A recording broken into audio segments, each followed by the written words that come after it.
I'm now going to invite two speakers up to the stage, Jimmy Harrington and Mel Yates, if you'd like to make your way. Connie had an eye for remarkable young Australians and a habit of drawing them into the village. Jimmy and Mel stood out because they stood up.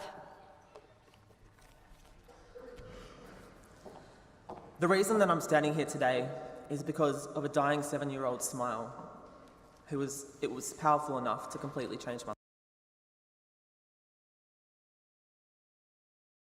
Working part-time at my local cafe down the road from my house, and every single week this young girl named Emily would come in with her mum and her grandparents. And every single time she came in, she was smiling. And I found that amazing because I love it when people smile. And she kept continuing to come in, and every single time that she came in from an hour onwards, she looked sicker and sicker. It was then I found out that she had brain cancer. But regardless of her pain, she continued to smile. After a while, she started not coming in as often, until she never came back again. She was given 8 short years, and in that moment, I knew I had to do something. I felt I had to tell her story far and wide, so I quit my job. I strapped on my shoes and I walked 15,000 kilometres around the entire country for a year to make sure no more kids died of this.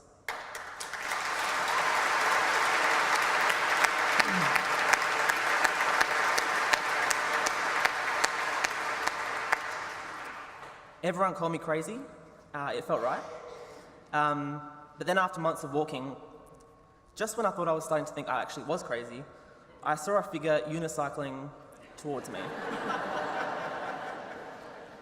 We both stopped and said g'day, and I learnt that we both, in the middle of nowhere, were doing the same thing for the same reason. Both of us were searching for a cure, and I realised I wasn't crazy, and Sam wasn't either. He is. We were doing something that seemed normal all of a sudden, and then I met Connie. But the story that I want to tell isn't necessarily a personal story between Connie and myself, more so a moment in time that I flippin' love. And it was a moment that I realised that she was smarter than 3 Albert Einsteins put together. It takes the mother of all geniuses to come up with, hey, so you know the 5-cent piece? It's going to get the boot soon. Why don't we just get everyone to donate it to charity, raise $1 million and break a world record? And at the time I thought it was completely insane, but then again, I'm not a genius. But she believed in her mission and she was 100% motivated to achieve it. And guess what? And in true Connie style, she didn't just reach it, she totally annihilated it.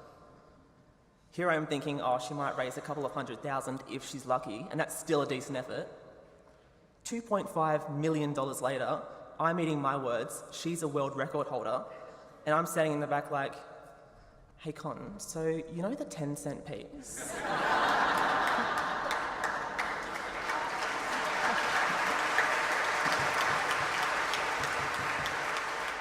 I call dibs. Cancer may have kicked us while we're down, but it for sure as heck didn't win. Connie did.